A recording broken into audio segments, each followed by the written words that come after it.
ਅੱਜ ਇਹ press conference ਸੰਯੁਕਤ ਕਿਸਾਨ ਮੋਰਚੇ ਵੱਲੋਂ ਜਿਹੜਾ ਲੀਗਲ ਪੈਨਲ ਜੇਲ੍ਹਾਂ ਦੇ ਵਿੱਚ ਬੰਦ ਕਿਸਾਨਾਂ ਦੀ ਰਿਹਾਈ ਲਈ, ਉਹਨਾਂ ਦੇ ਝੂਠੇ ਮੁਕੱਦਮੇ ਦੇ ਖਿਲਾਫ ਔਰ ਰਿਪਰੈਸ਼ਨ ਜਿਹੜਾ ਕਿਸਾਨ ਮੂਵਮੈਂਟ ਤੇ ਜਾਂ ਦੂਜੀ ਮੂਵਮੈਂਟ ਤੇ ਹੋ ਰਿਹਾ ਉਹਦੇ ਖਿਲਾਫ ਲੜਨ ਦੇ ਲਈ ਬਣਾਇਆ ਗਿਆ ਸੀ।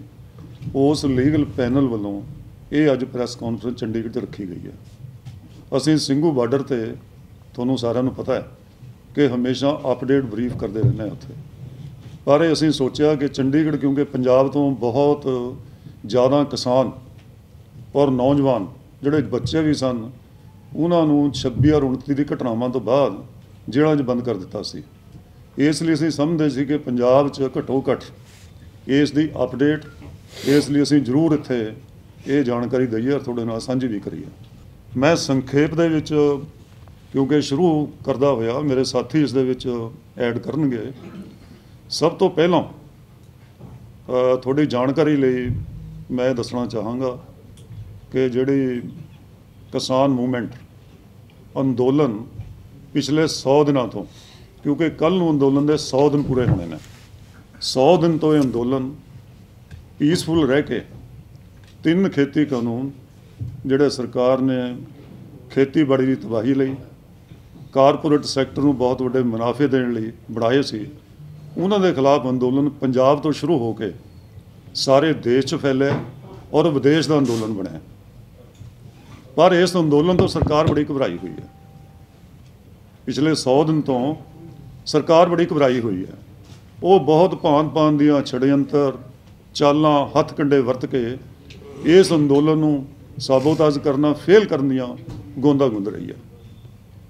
ਬਹੁਤ ਪਹਿਲਾਂ ਸਾਡੇ ਅੰਦੋਲਨ ਨੂੰ ਸਿੰਘੂ ਬਾਰਡਰ ਤੇ ਬਦਨਾਮ ਕਰਨ ਦੇ ਲਈ ਕਦੇ ਖਾਲਿਸਤਾਨੀ ਦਾ ਅੰਦੋਲਨ ਕਿਹਾ ਗਿਆ, ਇਸ ਨੂੰ ਕਦੇ ਕਿਹਾ ਗਿਆ ਅਰਬਨ ਨੈਕਸਲਾਈਟ ਨੇ, ਕਦੇ ਕਿਹਾ ਇਹ ਕਾਮਰੇਡਾਂ ਨੇ ਹਾਈਜੈਕ ਕੀਤਾ ਹੋਇਆ। ਪਰ ਕਿਸਾਨਾਂ 'ਚ ਕਿਸੇ ਗੱਲ ਦਾ ਕੋਈ ਅਸਰ ਨਹੀਂ ਹੋਇਆ, ਕਿਉਂਕਿ ਕਿਸਾਨ ਤਾਂ ਕਿਸਾਨ ਨੇ, ਉਹ ਤਾਂ ਇਸ ਮੁੱਦੇ ਤੇ ਹੀ ਰਹੇ। 26 ਤਾਰੀਖ ਨੂੰ ਜਿਹੜੀ ਵੱਡੀ ਘਟਨਾ ਹੋਈ ਤੁਹਾਡੇ ਸਾਹਮਣੇ ਹੈ ਕਿ ਬਹੁਤ ਵੱਡੀ ਕਿਸਾਨ ਪਰੇਡ, ਜਿਹੜੀ ਰਿਪਬਲਿਕ ਡੇ ਪਰੇਡ ਤੇ ਕਿਸਾਨਾਂ ਨੇ ਕਰਨੀ ਸੀ, ਜਿਹਦੇ ਵਿੱਚ 4 ਲੱਖ ਤੋਂ ਜ਼ਿਆਦਾ ਜਿਹੜਾ ਟਰੈਕਟਰ ਹੈ ਪੰਜਾਬ ਤੇ ਹਰਿਆਣੇ ਤੋਂ ਦਿੱਲੀ ਦੀ ਬਰੂਹਾਂ ਤੇ ਪਹੁੰਚਿਆ ਸੀ। ਉਸ ਤੋਂ ਸਰਕਾਰ ਬੜੀ ਘਬਰਾਈ ਹੋਈ ਸੀ। ਭਾਵੇਂ ਰੂਟ ਸਾਨੂੰ ਦਿੱਤੇ ਹੋਏ ਸੀ, ਪਰ ਬੜੀ ਇੱਕ ਡੀਪ ਰੂਟਡ ਕੌਨਸਪੀਰੇਸੀ ਦੇ ਤਹਿਤ ਉਹ ਰੂਟ ਸਾਰੇ ਬੰਦ ਕੀਤੇ, ਬਲੌਕ ਕੀਤੇ। ਸਾਡੀ ਪਰੇਡ ਉਹਨਾਂ ਰੂਟਾਂ 'ਤੇ ਜਾਣ ਨਹੀਂ ਦਿੱਤਾ ਗਿਆ ਔਰ ਅਜਿਹੇ ਰੂਟ ਖੋਲ੍ਹੇ ਜਿਹੜੇ ਆਊਟਰ ਰਿੰਗ ਰੋਡ ਨੂੰ ਹੁੰਦੇ ਹੋਏ ਲਾਲ ਕਿਲੇ ਪਹੁੰਚਦੇ ਸੀ। ਜੋ ਘਟਨਾਕ੍ਰਮ ਹੋਇਆ ਉਹ ਤੁਹਾਡੇ ਸਾਹਮਣੇ। ਸੋ ਇਹ ਬਹੁਤ ਵੱਡੀ ਸਾਜ਼ਿਸ਼ ਸੀ ਐਡੇ ਵੱਡੇ ਵਰਲਡ ਲੈਵਲ ਦੇ ਅੰਦੋਲਨ ਨੂੰ ਫੇਲ ਕਰਨ ਦੀ ਸਰਕਾਰ ਨੇ ਜੋ ਰਚੀ। ਪਰ ਫਿਰ ਮੈਂ ਧੰਨਵਾਦੀ ਹਾਂ ਸਾਡੇ ਹਰਿਆਣਾ ਦੇ ਕਿਸਾਨਾਂ ਦਾ, ਬਹੁਤ ਵੱਡੀ ਗਿਣਤੀ 'ਚ ਯੂਪੀ ਦੇ ਕਿਸਾਨਾਂ ਦਾ, ਜਿਨ੍ਹਾਂ ਨੇ ਬਿਨਾਂ ਦੇਰੀ ਇਸ ਸਾਜ਼ਿਸ਼ ਨੂੰ ਸਮਝਿਆ ਔਰ ਇਹ ਡਿਵਾਈਡ, ਕਮਿਊਨਲ ਡਿਵਾਈਡ ਜਿਹੜੀ ਸਰਕਾਰ ਕਰਨਾ ਚਾਹੁੰਦੀ ਸੀ, ਇਸ ਨੂੰ ਬਿਨਾਂ ਦੇਰੀ ਐਕਸਪੋਜ਼ ਕੀਤਾ ਔਰ ਉਹ ਅੰਦੋਲਨ ਵਿਦਨ 2 ਡੇਜ਼ ਆਪਣੇ ਪੈਰਾਂ 'ਤੇ ਨਹੀਂ ਖੜਾ ਹੋਇਆ, ਸਗੋਂ ਉਸ ਤੋਂ ਅੱਗੇ ਵਧਿਆ। ਇਹਦੇ ਨਾਲ ਹਿੱਸਾ ਜਿਹੜਾ ਇੰਪੋਰਟੈਂਟ ਇਹ ਹੈ ਕਿ ਉਸ ਦੇ ਵਿੱਚ ਬਹੁਤ ਵੱਡਾ ਰਿਪਰੈਸ਼ਨ, ਕਿਉਂਕਿ ਸਰਕਾਰ ਚਾਹੁੰਦੀ ਸੀ ਇਸ ਅੰਦੋਲਨ ਨੂੰ ਡਾਈਵਰਟ ਕਰੀਏ, ਜਿਹੜਾ ਕਿਸਾਨੀ ਮੁੱਦਿਆਂ ਦੇ ਉੱਪਰ ਚੱਲਦਾ, ਉਹ ਡਾਈਵਰਟ ਕਰਨਾ ਚਾਹੁੰਦੇ ਸੀ। ਡਾਈਵਰਟ ਕਰਨ ਲਈ ਉਹਨਾਂ ਨੇ ਰਿਪਰੈਸ਼ਨ ਦਾ ਰਾਹ ਚੁਣਿਆ ਔਰ ਰਿਪਰੈਸ਼ਨ ਦੇ ਵਿੱਚ ਬਹੁਤ ਵੱਡੀ ਗਿਣਤੀ 'ਚ, ਮੈਨੂੰ ਡਿਟੇਲ ਨਹੀਂ ਜਾਣ, ਮੇਰੇ ਸਾਥੀ ਜਾਣਗੇ, ਬਹੁਤ ਵੱਡੀ ਗਿਣਤੀ 'ਚ ਸਾਰੇ ਕਿਸਾਨ ਆਗੂਆਂ ਦੇ ਖਿਲਾਫ ਮੁਕੱਦਮੇ ਦਰਜ ਕੀਤੇ। ਬਹੁਤ ਵੱਡੀ ਗਿਣਤੀ 'ਚ ਪੰਜਾਬ, ਹਰਿਆਣਾ, ਰਾਜਸਥਾਨ, ਯੂਪੀ ਤੋਂ ਕਿਸਾਨਾਂ ਨੂੰ ਬਹੁਤ ਗੰਭੀਰ ਜਿਹੜੀਆਂ ਧਾਰਾਵਾਂ ਨੇ ਕਾਨੂੰਨ ਦੀਆਂ 307 ਵਰਗੀਆਂ, ਉਹਨਾਂ ਦੇ ਵਿੱਚ ਬੇਦੋਸ਼ੀਆਂ ਨੂੰ ਜੇਲ੍ਹਾਂ 'ਚ ਬੰਦ ਕੀਤਾ। ਉਸ ਤੋਂ ਇਲਾਵਾ ਇਹ ਘਟਨਾ ਭਾਵੇਂ 26 ਦੀ ਹੋਈ, ਪਰ 29 ਤਰੀਕ ਦੀ ਘਟਨਾ ਸੀ ਕਿ ਉਸ ਤੋਂ ਬਾਅਦ 8 ਫਰਵਰੀ ਤੱਕ ਵੀ ਇਹ ਗ੍ਰਿਫਤਾਰੀਆਂ ਜਾਰੀ ਰਹੀਆਂ। ਕੋਈ ਕਿਤੇ ਫੜਾ ਗਿਆ, ਕੋਈ ਕਿਤੇ ਫੜਾ, ਕੋਈ ਸਮਾਨ ਲੈਣ ਗਿਆ ਸੀ, ਉਹ ਸਾਰਿਆਂ ਨੂੰ ਰੋਪ ਇਨ ਕਰਕੇ ਝੂਠੇ ਕੇਸਾਂ ਨੂੰ ਫਸਾਉਂਦੇ ਰਹੇ। ਇੱਥੇ ਹੀ ਬਸ ਨਹੀਂ ਕੀਤੀ, ਨੋਟਿਸ ਪੰਜਾਬ ਦੇ ਵਿੱਚ 160 CRPC, 91 CRPC ਦੇ ਵਿੱਚ ਬੜੀ ਵੱਡੀ ਗਿਣਤੀ 'ਚ ਨੋਟਿਸ ਹੈ ਜਿਹੜੇ ਪੰਜਾਬ, ਹਰਿਆਣਾ ਦੇ ਵਿੱਚ ਭੇਜੇ, ਉਹਨਾਂ ਲੋਕਾਂ ਨੂੰ ਡਰਾਉਣ ਲਈ, ਧਮਕਾਉਣ ਲਈ ਕਿ ਉਹ ਮੋਰਚਿਆਂ ਦੇ ਵਿੱਚ ਨਾ ਜਾਣ, ਜਾਂ ਮੋਰਚਿਆਂ ਨੂੰ ਜਿਹੜੇ ਲੋਕ ਨੇ ਸਹਿਮ ਕਰਕੇ ਉਹ ਘਰਾਂ ਨੂੰ ਪਰਤ ਜਾਣ। ਤਾਂ ਉਹਦਾ ਉਦੇਸ਼ ਇੱਕੋ ਹੀ ਸੀ, ਭਾਵੇਂ ਉਹਨਾਂ ਖਿਲਾਫ ਕੋਈ FIR ਤਾਂ ਨਹੀਂ ਸੀ, ਪਰ ਉਦੇਸ਼ ਇਹ ਸੀ ਵੀ ਕਿਸੇ ਨਾ ਕਿਸੇ ਤਰ੍ਹਾਂ ਨੂੰ ਇਨਵੈਸਟੀਗੇਸ਼ਨ ਜੁਆਇਨ ਕਰਨ ਦੇ ਬਹਾਨੇ ਬੁਲਾਓ ਔਰ ਬੁਲਾ ਕੇ ਝੂਠੇ ਕੇਸ ਦੇ ਵਿੱਚ ਇੰਪਲੀਕੇਟ ਕਰ ਦਿਓ। ਜਿਹੜੇ 1-2 ਕਿਸਾਨ ਗਏ ਉਹਨੂੰ ਇੰਪਲੀਕੇਟ ਕੀਤਾ ਭਾਵੇਂ ਉਹਨਾਂ ਦੀ ਜ਼ਮਾਨਤ ਬਾਅਦ 'ਚ ਹੋਊਗੀ। ਇਹ ਵੀ ਇੱਕ ਰਿਪਰੈਸ਼ਨ ਜਿਹੜਾ ਸਰਕਾਰ ਦਾ ਅਜੇ ਵੀ ਕੰਟੀਨਿਊ ਹੈ, 1 ਮਹੀਨੇ ਤੋਂ ਬਾਅਦ ਇਹ ਕੰਟੀਨਿਊ ਹੈ, ਉਹ ਕਰੀ ਜਾ ਰਹੇ ਅਜੇ। ਔਰ ਬਸ ਨਹੀਂ ਕੀਤੀ, ਛੋਟੇ ਬੱਚੇ 15 ਜਾਂ 16 ਸਾਲ ਦੇ ਛੋਟੇ ਛੋਟੇ ਬੱਚਿਆਂ ਨੂੰ ਵੀ, ਜਿਨ੍ਹਾਂ ਦੇ ਖਿਲਾਫ ਇਹ ਧਾਰਾਵਾਂ ਬਣਦੀਆਂ ਵੀ ਨਹੀਂ ਔਰ ਐਕਟ ਵੀ ਨਹੀਂ ਕਿਸੇ ਨੇ ਕੀਤਾ, ਕਿਸਾਨਾਂ ਨੇ ਜਿਨ੍ਹਾਂ ਦੀ ਵੇਲਾਂ ਹੋਈਆਂ, ਜੇ ਸਾਥੀ ਜ਼ਿਕਰ ਕਰਨਗੇ ਵੀ ਉਹਨਾਂ ਦੇ ਸਾਰਿਆਂ ਦੇ ਖਿਲਾਫ ਸਮੇਤ ਸਾਡੇ ਐਡੇ ਸੀਰੀਅਸ ਧਾਰਾਵਾਂ ਦੇ ਵਿੱਚ ਅਟੈਂਪਟ ਟੂ ਮਰਡਰ ਵਰਗੇ ਦੂਜੇ ਜਿਹੜੇ ਡੈਕਵੈਟੀ ਵਰਗੇ ਅਫੈਂਸ ਸਨ ਉਹ ਲਾਏ। ਇੱਥੇ ਹੀ ਨਹੀਂ, ਸਾਰਾ ਜੇ ਤੁਸੀਂ ਪ੍ਰੈਸ 'ਚ ਪੜ੍ਹੋ ਕਿ ਸਾਰੇ ਸਿੰਘੂ ਬਾਰਡਰ ਦੇ ਉੱਪਰ ਟੋਟਲ ਬੈਰੀਕੇਡ ਲਾਏ ਹੋਏ ਆ। ਦਿੱਲੀ ਨੂੰ ਜਾਣ ਵਾਲੇ ਰਸਤੇ, ਇੱਕ ਰਸਤੇ ਜਾਓ, ਅਗਲੇ ਦਿਨ ਉਹ ਰਸਤਾ ਬੰਦ ਹੁੰਦਾ ਹੈ, ਦੂਜੇ ਦਿਨ ਕੋਈ ਹੋਰ ਰਸਤਾ ਬੰਦ ਹੁੰਦਾ ਹੈ, ਸੜਕਾਂ ਦੇ ਉੱਪਰ ਸਰੀਏ ਕੱਢੇ ਹੋਏ ਨੇ। ਵੀ ਇੰਨਾ ਵੱਡਾ ਰਿਪਰੈਸ਼ਨ ਸਰਕਾਰ ਚਾਹੁੰਦੀ ਇਸ ਤੋਂ ਕੀ ਹੈ? ਇੱਕ ਪਾਸੇ ਤਾਂ ਸਿਵਲ ਲਿਬਰਟੀਜ਼, ਡੈਮੋਕ੍ਰੈਟਿਕ ਰਾਈਟਸ ਨੇ ਗਰੰਟੀ ਵੀ ਕਰਦੀ ਹੈ, ਕੌਂਸਟੀਟਿਊਸ਼ਨ ਵੀ ਕਹਿੰਦਾ, ਪਰ ਦੂਜੇ ਪਾਸੇ ਉਹੀ ਲੋਕ ਉਹਨਾਂ ਦੀ ਕਿਸ ਤਰ੍ਹਾਂ ਧੱਜੀਆਂ ਉਡਾ ਰਹੇ ਆ ਸ਼ਰੇਆਮ। ਸੋ ਇਹ ਬਹੁਤ ਵੱਡਾ, ਮੈਂ ਕਹਿੰਦਾ ਵੀ ਡੈਮੋਕ੍ਰੇਸੀ ਤੇ ਸ਼ਹਿਰੀ ਆਜ਼ਾਦੀਆਂ ਤੇ ਬਹੁਤ ਵੱਡਾ ਹਮਲਾ ਹੈ। ਜਿੱਥੇ 3 ਖੇਤੀ ਕਾਨੂੰਨਾਂ ਦੇ ਖਿਲਾਫ ਸਾਡੀ ਮੂਵਮੈਂਟ ਚੱਲਦੀ ਹੈ, ਉਦੋਂ ਤੱਕ ਚੱਲੇਗੀ ਜਦ ਤੱਕ ਉਹ ਰਿਪੀਲ ਨਹੀਂ ਹੁੰਦੇ। ਸਾਰੀ ਲੀਡਰਸ਼ਿਪ, ਸਾਰੇ ਕਿਸਾਨ ਇਸ ਗੱਲ ਤੇ ਇੱਕਮਤ ਡਿਟਰਮਿੰਡ ਨੇ, ਉਹ ਰਿਪੀਲ ਕਰਾ ਕੇ ਆਉਣਗੇ, ਕਿਉਂਕਿ ਕਾਨੂੰਨ ਹੀ ਬਹੁਤ ਮਾੜੇ ਨੇ। ਕਾਰਪੋਰੇਟ ਸੈਕਟਰ ਦੀ ਬਹਾਲੀ ਦੇ ਕਾਨੂੰਨ ਨੇ, ਉਹਨਾਂ ਨੂੰ ਮੁਨਾਫੇ ਪਹੁੰਚਾਉਣ ਦੇ ਕਾਨੂੰਨ ਨੇ। ਇਸ ਤੋਂ ਇਲਾਵਾ ਅਸੀਂ ਇਹਦੇ ਖਿਲਾਫ ਖੇਤੀ ਕਾਨੂੰਨ ਔਰ ਖਾਸ ਕਰਕੇ ਰਿਪਰੈਸ਼ਨ ਜਿੰਨਾ ਵੱਡਾ ਹੋ ਰਿਹਾ, ਇਸ ਨੂੰ ਨੱਥ ਪਾਈ ਜਾਵੇ ਬਿਨਾਂ ਦੇਰੀ। ਇਹ ਡਾਈਵਰਸ਼ਨ ਜਿਹੜੀ ਸਰਕਾਰ ਕਰਨਾ ਚਾਹੁੰਦੀ ਸੀ, ਇਹਨੂੰ ਕਾਊਂਟਰ ਕਰਨ ਦੇ ਲਈ ਤੁਹਾਡੀ ਜਾਣਕਾਰੀ ਲਈ ਕੱਲ੍ਹ ਨੂੰ KMP ਜਿਹੜਾ ਦਿੱਲੀ ਦਾ ਆਊਟਰ ਰਿੰਗ ਰੋਡ ਹੈ, ਉਸ ਨੂੰ 5 ਘੰਟਿਆਂ ਲਈ 11 ਤੋਂ ਲੈ ਕੇ 4 ਵਜੇ ਤੱਕ ਉਹਨੂੰ ਜਾਮ ਕੀਤਾ ਜਾ ਰਿਹਾ। ਬਿਲਕੁਲ ਹਜ਼ਾਰਾਂ ਦੀ ਗਿਣਤੀ ਦੇ ਵਿੱਚ ਸਾਰੇ ਬਾਰਡਰਸ ਦੇ ਉੱਪਰ ਕਿਸਾਨ ਪੰਜਾਬ ਤੋਂ, ਹਰਿਆਣੇ ਤੋਂ ਅਸੀਂ ਅਪੀਲ ਕੀਤੀ ਹੈ ਵੱਡੀ ਗਿਣਤੀ ਵਿੱਚ ਪਹੁੰਚਣ, ਤਾਂ ਕਿ ਸਰਕਾਰ ਦੇ ਘੱਟੋ ਘੱਟ ਇਸ ਰਿਪਰੈਸ਼ਨ ਨੂੰ, ਜਿਹੜਾ ਡਾਈਵਰਸ਼ਨ ਕਰ ਰਿਹਾ, ਇਸ ਨੂੰ ਹੱਥ ਪਾਈ ਜਾਵੇ। ਇਸ ਲਈ ਇਹ ਅਸੀਂ ਕੱਲ੍ਹ ਨੂੰ ਬਹੁਤ ਵੱਡਾ ਉਹਦੇ ਵਿੱਚ ਕਰ ਰਹੇ ਹਾਂ। ਦਿੱਲੀ ਦੇ ਅੰਦਰ ਐਂਟਰੀ, ਅੰਦਰ ਜਾਣਾ, ਬਾਹਰ ਆਉਣਾ, ਇਸ ਨੂੰ 5 ਘੰਟੇ ਲਈ ਬੰਦ ਰੱਖਾਂਗੇ ਤਾਂ ਕਿ ਸਰਕਾਰ ਨੂੰ ਕੋਈ ਸਬਕ ਮਿਲੇ। ਪਰ ਸਰਕਾਰ ਆਪਣੇ ਇਹਨਾਂ ਕਦਮਾਂ ਦੇ ਉੱਪਰ ਲਗਾਤਾਰ ਚੱਲ ਰਹੀ ਹੈ। ਸੋ ਇਹ ਬਰੀਫਲੀ ਮੇਰੇ ਸਾਥੀ ਇਸ ਦੇ ਵਿੱਚ ਐਡ ਕਰਨਗੇ। ਇਹ ਕੱਲ੍ਹ ਦਾ ਪ੍ਰੋਗਰਾਮ ਹੈ। ਡੈਮੋਕ੍ਰੇਸੀ ਨੂੰ ਬਚਾਉਣਾ, ਸ਼ਹਿਰੀ ਆਜ਼ਾਦੀਆਂ ਬਹਾਲ ਕਰਨੀ, ਝੂਠੇ ਕੇਸ ਕਿਸਾਨਾਂ ਦੇ ਵਾਪਸ ਲੈਣੇ, ਜੇਲ੍ਹਾਂ ਦੇ ਅੰਦਰੋਂ ਬਾਹਰ ਕੱਢਣੇ, ਨੋਟਿਸ ਦੀ ਜਿਹੜੀ ਵਿਛਾੜ ਲਾਈ ਉਸ ਨੂੰ ਬੰਦ ਕਰਨਾ, ਇਹ ਸਾਰੀਆਂ ਗੱਲਾਂ ਦੇ ਖਿਲਾਫ ਸਿੰਘੂ ਬਾਰਡਰ ਤੇ ਵੀ, ਇੱਥੇ ਵੀ ਅਸੀਂ ਪੰਜਾਬ 'ਚ ਵੀ ਪਹੁੰਚੇ ਹਾਂ ਇਹ ਸੁਨੇਹਾ ਦੇਣ ਲਈ। ਸਾਰੀ ਜਿਹੜੀ ਲੀਗਲ ਟੀਮ ਹੈ ਕਿ ਇਸ ਦਾ ਰਲ ਕੇ ਸਮਾਜ ਦਾ ਹਰ ਵਰਗ, ਉਹ ਐਡਵੋਕੇਟਸ ਹੋਣ, ਪ੍ਰੋਫੈਸਰ ਹੋਣ, ਵਿਦਿਆਰਥੀ ਹੋਣ, ਨੌਜਵਾਨ ਹੋਣ, ਮਜ਼ਦੂਰ ਹੋਣ, ਅੱਜ ਸਾਰਿਆਂ ਦਾ ਇਹ ਇੱਕ ਧਰਮ ਹੈ। ਮੈਂ ਕਹਾਂਗਾ ਕਿ ਇਸ ਦੀ ਰਾਖੀ ਲਈ ਸਭ ਨੂੰ ਇੱਕ ਪਬਲਿਕ ਮੂਵਮੈਂਟ ਬਣਾ ਕੇ ਅੱਗੇ ਆਉਣਾ ਚਾਹੀਦਾ। ਤਾਂ ਹੀ ਜਿਹੜੇ ਲੋਕ ਅੰਦੋਲਨ ਹੈ, ਲੋਕ ਲਹਿਰਾਂ, ਤਾਂ ਹੀ ਉਹ ਲੜਾਂਗੇ ਵੀ ਆਪਾਂ ਨੂੰ, ਤਾਂ ਹੀ ਅੱਗੇ ਵਧਣਗੀਆਂ। ਕਿਸਾਨ ਐਜੀਟੇਸ਼ਨ ਨਾਲ ਸੰਬੰਧਿਤ 151 ਬੰਦੇ ਹਾਲੇ ਤੱਕ ਦਿੱਲੀ ਦੀਆਂ ਵੱਖ-ਵੱਖ ਜੇਲ੍ਹਾਂ 'ਚ ਬੰਦ ਨੇ। ਅਸੀਂ ਪੜਾਅਵਾਰ ਉਹਨਾਂ ਦੀ ਹੈਲਪ ਲਈ ਰਸਤਾ ਬਣਾਇਆ। 150 ਦੇ ਕਰੀਬ ਐਡਵੋਕੇਟਸ ਨੇ ਜਿਹੜੇ ਉਹ ਦਿੱਲੀ ਦੀਆਂ ਵੱਖ-ਵੱਖ ਅਦਾਲਤਾਂ 'ਚ ਇਸ ਕੰਮ 'ਚ ਇੱਕ ਕਿਸਮ ਨਾਲ ਨਿਸ਼ਕਾਮ ਸੇਵਕ ਦੇ ਰੂਪ 'ਚ ਸਾਡੀ ਮਦਦ ਕਰ ਰਹੇ ਨੇ। ਉਹਨਾਂ 'ਚ ਮੈਂ ਮੈਂਸ਼ਨ ਕਰਨਾ ਚਾਹੂੰਗਾ ਰਜਿੰਦਰ ਸਿੰਘ ਚੀਮਾ, ਜਿਹੜੇ ਆਪਣੇ ਸੀਨੀਅਰ ਐਡਵੋਕੇਟ ਨੇ, ਉਹਨਾਂ ਦਾ ਔਰ ਉਹਨਾਂ ਦੀ ਪੂਰੀ ਟੀਮ ਦਾ ਜਿਹੜੀ ਦਿੱਲੀ 'ਚ ਪ੍ਰੈਜ਼ੈਂਟ ਹੈ। ਵੀਰ ਸਿੰਘ ਸੰਧੂ, ਜਸਪਾਲ ਸਿੰਘ ਢਿੱਲੋਂ, ਇਹ ਸਾਰੇ ਬਹੁਤ ਮਿਹਨਤ ਨਾਲ ਕੰਮ ਕਰ ਰਹੇ ਨੇ। ਦਿੱਲੀ ਸਿੱਖ ਗੁਰਦੁਆਰਾ ਮੈਨੇਜਿੰਗ ਕਮੇਟੀ ਨੇ ਗੁਰਦੁਆਰਾ ਰਕਾਬਗੰਜ ਦੇ ਵਿੱਚ ਸਾਨੂੰ ਥਾਂ ਵੀ ਪ੍ਰੋਵਾਈਡ ਕਰਾਈ ਔਰ ਲੌਜਿਸਟਿਕਲ ਸਪੋਰਟ ਵੀ ਜਿਹੜੀ ਦਿੱਤੀ। ਸ਼ਾਇਦ ਉਸ ਸਪੋਰਟ ਤੋਂ ਬਗੈਰ ਸਾਨੂੰ ਇਹ ਸਾਰਾ ਕੁਝ ਮੈਨੇਜ ਕਰਨਾ ਥੋੜਾ ਡਿਫਿਕਲਟ ਹੁੰਦਾ। ਅਸੀਂ ਉਹਨਾਂ ਦੇ ਵੀ ਧੰਨਵਾਦੀ ਹਾਂ। ਇਸ ਸਪੋਰਟ ਦੀ ਬਦੌਲਤ, ਵਕੀਲਾਂ ਦੀ ਇਸ ਜਿਹੜੀ ਸਾਰੀ ਮਦਦ ਦੀ ਬਦੌਲਤ, ਅਸੀਂ 151 ਕਿਸਾਨਾਂ ਚੋਂ 134 ਨੂੰ ਸਟਿਲ ਹਾਲੇ ਤੱਕ ਜਿਹੜੀ ਮੇਰੇ ਕੋਲ ਇਨਫੋਰਮੇਸ਼ਨ ਹੈ 11 ਵਜੇ ਤੱਕ ਦੀ 134 ਕਿਸਾਨਾਂ ਦੀ ਜ਼ਮਾਨਤ ਹੈ ਜਿਹੜੀ ਉਹ ਕਰਾਉਣ 'ਚ ਸਫਲ ਹੋਏ ਹੈ। 121 ਕਿਸਾਨ ਕੱਲ੍ਹ ਰਾਤ ਤੱਕ ਤਿਹਾੜ 'ਚੋਂ ਬਾਹਰ ਆ ਚੁੱਕੇ ਸੀ ਜਾਂ ਰੋਣੀ ਜੇਲ੍ਹ 'ਚੋਂ ਬਾਹਰ ਆ ਚੁੱਕੇ ਨੇ। ਰਾਤ ਸਿਰਫ ਇੱਕ ਟੈਕਨੀਕੈਲਿਟੀ ਫਸ ਗਈ, ਪੁਲਿਸ ਦੀ ਡਾਇਰੀ ਤੇ ਕੋਰਟ ਦੇ ਆਰਡਰ ਦੇ ਵਿੱਚ ਇੱਕ ਥੋੜਾ ਮਿਸਟੇਕਨ ਫੈਕਟ ਸੀਗਾ, ਜਿਸ ਕਰਕੇ ਇੱਕ ਕਿਸਾਨ ਦੀ ਜ਼ਮਾਨਤ ਹੋਣ ਤੋਂ, ਉਹ ਬਾਹਰ ਆਉਣ ਤੋਂ ਰੋਕਿਆ। ਉਹ ਅੱਜ ਕਲੀਅਰ ਹੋ ਜਾਊਗਾ ਤੇ ਅੱਜ ਵੀ 8-10 ਕਿਸਾਨਾਂ ਦੀ ਪੋਸੀਬਿਲਿਟੀ ਹੈ ਕਿ ਅੱਜ ਵੀ ਉਹ ਬਾਹਰ ਆ ਜਾਣਗੇ। ਇਸ ਤੋਂ ਇਲਾਵਾ एक सवाल है कि रणजीत सिंह काजमपुर जी की वीडियो बहुत वायरल हुई सी 29 तरीक ਨੂੰ ਅਲੀਪੁਰ ਪੁਲਿਸ ਸਟੇਸ਼ਨ ਦੇ ਵਿੱਚ ਕੇਸ ਦਰਜ ਹੋਇਆ ਸੀ।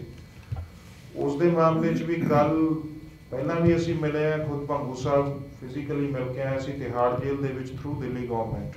ਅਸੀਂ ਸੰਯੁਕਤ ਕਿਸਾਨ ਮੋਰਚੇ ਵੱਲੋਂ ਦਿੱਲੀ ਗਵਰਨਮੈਂਟ ਨਾਲ ਇਸ਼ੂ ਟੇਕਅਪ ਕੀਤਾ ਸੀ ਕਿ ਕੋਵਿਡ ਕਰਕੇ ਵੀਡੀਓ ਕਾਨਫਰੰਸਿੰਗ ਰਾਹੀਂ ਮੁਲਾਕਾਤਾਂ ਹੋ ਰਹੀਆਂ, ਸਾਨੂੰ ਸੰਯੁਕਤ ਕਿਸਾਨ ਮੋਰਚੇ ਨੂੰ ਡਾਇਰੈਕਟਲੀ ਮਿਲਣ ਦੀ ਇਜਾਜ਼ਤ ਦਿਓ ਤੁਸੀਂ। ਤਾਂ ਉਹਨਾਂ ਨੇ ਵੀ ਇਹ ਸਾਨੂੰ ਕੋਆਪਰੇਟ ਕੀਤਾ। ਅਸੀਂ ਤਿਹਾੜ ਔਰ ਰੋਣੀ ਜੇਲ੍ਹ ਦੇ ਵਿੱਚ ਖੁਦ ਕਿਸਾਨ ਵੀਰਾਂ ਨੂੰ ਮਿਲ ਕੇ ਆਏ ਹਾਂ ਔਰ ਉਹਨਾਂ ਦੀਆਂ ਪ੍ਰੋਬਲਮਸ ਵੀ ਸੁਣੀਆਂ ਔਰ ਉਸੇ ਸਮੇਂ ਦੌਰਾਨ ਅਸੀਂ ਰਣਜੀਤ ਸਿੰਘ ਕਾਜ਼ਮਪੁਰ ਨੂੰ ਵੀ ਮਿਲੇ ਸੀ। ਹੌਸਲੇ 'ਚ ਨੇ ਸਾਰੇ ਵੀਰੇ। ਤਾਂ ਪਹਿਲੀ ਗੱਲ ਜਿਹੜੇ ਬਾਹਰ ਵੀ ਆਏ ਨੇ, ਜਿਹੜੇ ਅੰਦਰ ਨੇ, ਹੌਸਲੇ 'ਚ ਨੇ ਔਰ ਉਹਨਾਂ ਨੂੰ ਇਹ ਗੱਲ ਸਮਝ ਆਉਂਦੀ ਹੈ। ਸਗੋਂ ਚਿੰਤਾ ਉਹਨਾਂ ਨੂੰ ਇਹ ਸੀ ਵੀ ਸਾਡਾ ਮੋਰਚਾ ਨਾ ਖਰਾਬ ਹੋ ਜੇ ਕਿਤੇ, ਤੇ ਜਦੋਂ ਮੋਰਚੇ ਦੀ ਚੰਗੀ ਖਬਰ ਉਹਨਾਂ ਨੂੰ ਜਾਂਦੀ ਹੈ ਤਾਂ ਉਹ ਬਿਲਕੁਲ ਡਟੇ ਬੈਠੇ ਨੇ।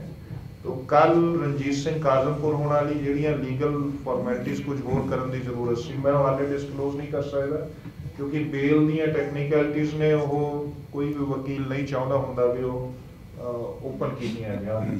ਤਾਂ ਉਹਨਾਂ ਦੀ ਬੇਲ ਹੈ ਜਿਹੜੀ ਸੈਚਰਡੇ ਜਾਂ ਮੰਡੇ ਨੂੰ ਫਾਈਲ ਹੋ ਜਾਏਗੀ। ਉਮੀਦ ਆ ਉਹ ਵੀ ਅਗਲੇ ਹਫਤੇ ਸਾਡੇ ਕੋਲ ਸਿੱਧੂ ਮੋਰਚੇ ਤੇ ਵਾਪਸ ਆ ਜਾਣਗੇ। ਇਸ ਤੋਂ ਇਲਾਵਾ ਨੋਟਿਸ ਦਾ ਜਿਹੜਾ ਸਵਾਲ ਸੀ, 24 ਤਰੀਕ ਨੂੰ ਅਸੀਂ ਆਲ ਇੰਡੀਆ ਪੱਧਰ ਤੇ ਜਬਰ ਵਿਰੋਧੀ ਦਿਵਸ ਮਨਾਇਆ। ਉਸ ਦਿਨ ਤਹਿਸੀਲ ਡਿਸਟ੍ਰਿਕਟ ਹੈਡਕੁਆਰਟਰਸ ਤੇ ਪ੍ਰਦਰਸ਼ਨ ਕਰਕੇ ਰਾਸ਼ਟਰਪਤੀ ਨੂੰ ਮੰਗ ਪੱਤਰ ਭੇਜੇ, ਉਹਨਾਂ ਦਾ ਵੀ ਇੰਪੈਕਟ ਪਿਆ। ਔਰ ਜਿਹੜੇ ਨੋਟਿਸ ਦੇ ਵਿੱਚ ਅਸੀਂ ਕੁਝ ਐਂਟੀਸਪੇਟਰੀ ਬੇਲਸ ਲੈਣ 'ਚ ਕਾਮਯਾਬ ਹੋਏ ਆ, ਇਸ ਦਾ ਇੰਪੈਕਟ ਹੈ ਕਿ ਇਹ ਮਾਮਲਾ ਪੁਲਿਸ ਨੂੰ ਰੋਕਣਾ ਪਿਆ। ਇਹ ਐਕਸਪੋਜ਼ ਹੋ ਗਿਆ ਹੈ। ਕਿਸਮ ਨਾਲ ਬਹੁਤ ਸਾਰੀਆਂ ਇਰੈਗੂਲੈਰਿਟੀਜ਼ FIRs ਦੇ ਵਿੱਚ ਸੀਗੀਆਂ। मैं सिर्फ एक दो ऑर्डर्स का जिक्र करूँगा कि कमिश्नर पुलिस ਨੂੰ जज साहब ने ऑर्डर किया बेल ऑर्डर ਦੇ ਵਿੱਚ कि इन्वेस्टिगेट करो और ਇਹਦੀ ਜਾਂਚ करो भी ये रेगुलैरिटीज़ क्यों ਨੇ। लाल किला ਦੇ ਮਾਮਲੇ 'ਚ ਜਿਹੜੀ FIR ਹੈ ਉਸ 'ਚ 3 ਬੰਦਿਆਂ ਦੀ ਬੇਲ ਹੋਈ ਹੈ ਔਰ ਉਹ ਬੇਲ ਦਾ ਆਧਾਰ ਇਹ ਸੀਗਾ ਕਿ match presence at Lal Qila is not ਐਨ ਕੋਈ ਅਫੈਂਸ ਨਹੀਂ ਹੈ ਜਿੰਨੀ ਦੇਰ ਤੱਕ ਕੋਈ ਅਕਰੈਂਸ ਨਹੀਂ ਕੀਤੀ ਹੈ ਕਿਸੇ ਬੰਦੇ ਨੇ। इस मामले 'ਚ जम्मू तो हजूरी कीर्तनीय साडे भाई महेंद्र सिंह होना नूं गिरफ्तार किया सी, उन्हां दी भी बेल एप्लीकेशन असीं मूव कीती है। तो रल मिल के सारा कोआर्डीनेट एफर्ट है। जुडिशरी नूं जां देश ने जो समझिया कि 26 ਨੂੰ बीजेपी गवर्नमेंट ने एक पूरी कॉन्स्पिरेसी की है इस किसान घोल ਨੂੰ बदनाम करन लई, इस ਨੂੰ डाइवर्ट करन लई। लगभग इदा का ही सानू लगता है कि व्यू जुडिशरी च भी गया है और वो सिंपैथेटिक रही है इस मामले और उन्होंने इस मामले लगभग पुलिस दी बहुत सारिया स्टोरीज नूं नहीं मन्निया है और बेल्स कीतियां हैगियां ने। और असी एक जरूर कहना चाहांगे इस राही के एजिटेशन है, कामयाब होने लिए लड़ रहे हैं, अपील कराने लड़ रहे हैं। सफल होए तो यह केस खत्म होंगे, ना होए तो असी ਉੱਥੇ ਵੀ ਇੰਸ਼ੋਰ ਕੀਤਾ ਔਰ ਉਰੇ ਤੁਹਾਡੇ ਰਾਹੀਂ ਵੀ ਪੰਜਾਬ ਔਰ ਸਮੁੱਚੇ ਹਰਿਆਣੇ ਦੇ ਔਰ ਦੇਸ਼ ਵਾਸੀਆਂ ਨੂੰ ਇੰਸ਼ੋਰ ਕਰਨਾ ਚਾਹੁੰਦੇ ਆ ਕਿ ਜਿਹੜੇ ਕਿਸਾਨ ਵੀਰਾਂ ਦੇ ਕੇਸ ਬਣੇ ਨੇ, ਸੰਯੁਕਤ ਕਿਸਾਨ ਮੋਰਚਾ ਦਾ ਲੀਗਲ ਪੈਨਲ ਹੈ ਜਿਹੜਾ ਔਰ ਸਾਰੇ ਵਕੀਲ ਆਖਰੀ ਦਮ ਤੱਕ ਇਸ ਦੀ ਪੈਰਵਾਈ ਕਰਾਂਗੇ ਔਰ ਬਰੀ ਕਰਾਵਾਂਗੇ ਉਹਨਾਂ ਮਿੱਤਰਾਂ ਨੂੰ, ਕਿਉਂਕਿ ਇਹ ਮਤਲਬ ਕਹਾਣੀਆਂ ਜਦੋਂ FIRs ਪੜ੍ਹਦੇ ਆ ਤਾਂ ਇਸ ਤਰ੍ਹਾਂ ਦੀਆਂ ਸਟੋਰੀਜ਼ ਨੇ ਕਈ ਵਾਰੀ ਹਾਸਾ ਵੀ ਆਉਂਦਾ ਵੀ 307 ਥੋਕ ਦੇ ਭਾਅ ਚਲਾਈਆਂ ਨੇ। ਉਹਨਾਂ ਦਾ ਇੱਕੋ ਮਕਸਦ ਸੀ ਕਿ ਖੱਜਲ ਖਰਾਬ ਕਰੀਏ, ਟੈਰਰਾਈਜ਼ ਕਰੀਏ ਔਰ ਇਹਨਾਂ ਨੂੰ ਪਰੇਸ਼ਾਨ ਕਰੀਏ। ਔਰ ਇਹ ਸਟੋਰੀ ਹੈ ਜਿਹੜੀ ਪੁਲਿਸ ਦੀ ਜਾਂ ਇਹ ਸਾਰੀ ਗਵਰਨਮੈਂਟ ਦੀ ਜਿਹੜੀ ਚਾਲ ਆ ਮੁੱਦੇ ਮੂੰਹ ਡਿੱਗੀ ਹੈ। 1 ਮਹੀਨੇ ਦੇ ਅੰਦਰ ਅੰਦਰ ਲਗਭਗ 307 ਦੀਆਂ ਸਾਰੀਆਂ ਧਰਾਵਾਂ ਵਾਲੇ ਜਿਹੜੇ ਪਰਚੇ ਸੀ ਉਹਨਾਂ 'ਚ ਬੇਲ ਹੋਈਆਂ ਔਰ ਮੁੱਦੇ ਮੂੰਹ ਡਿੱਗੇ ਨੇ। ਆਸ ਹੈ ਅੱਗੇ ਵੀ ਇਸੇ ਤਰ੍ਹਾਂ ਰਹੂਗਾ ਔਰ ਮੋਰਚਾ ਚੜ੍ਹਦੀ ਕਲਾ 'ਚ ਅੱਗੇ ਜਾਰੀ ਰਹੂਗਾ।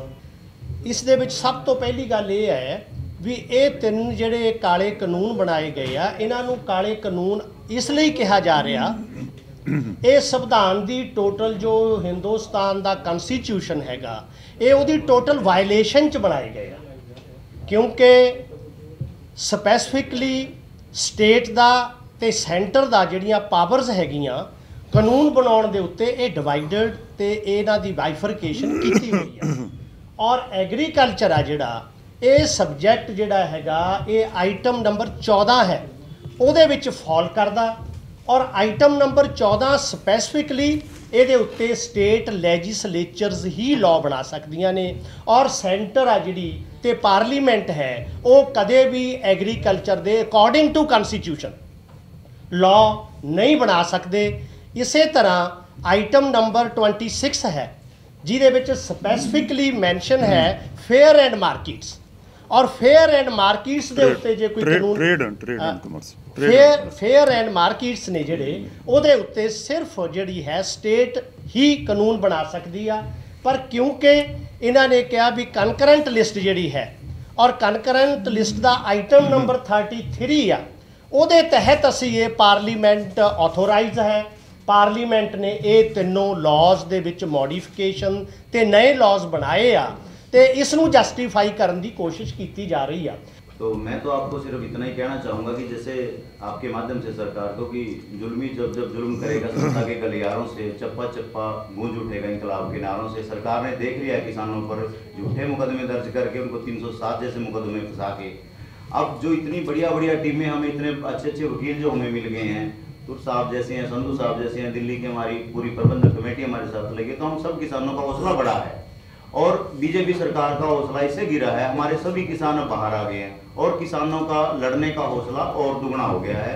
तो मैं आपके माध्यम से इतना ही कहना चाहूँगा सरकार से कि अब जो 100 साल में जैसे सरकार अपना जश्न मनाती है, जब सरकार के 100 साल पूरे होते हैं, ऐसे ही हम अपने आंदोलन का जश्न मना रहे हैं और KMP रोड जाम करके जश्न मना रहे हैं 100 दिन होने पे।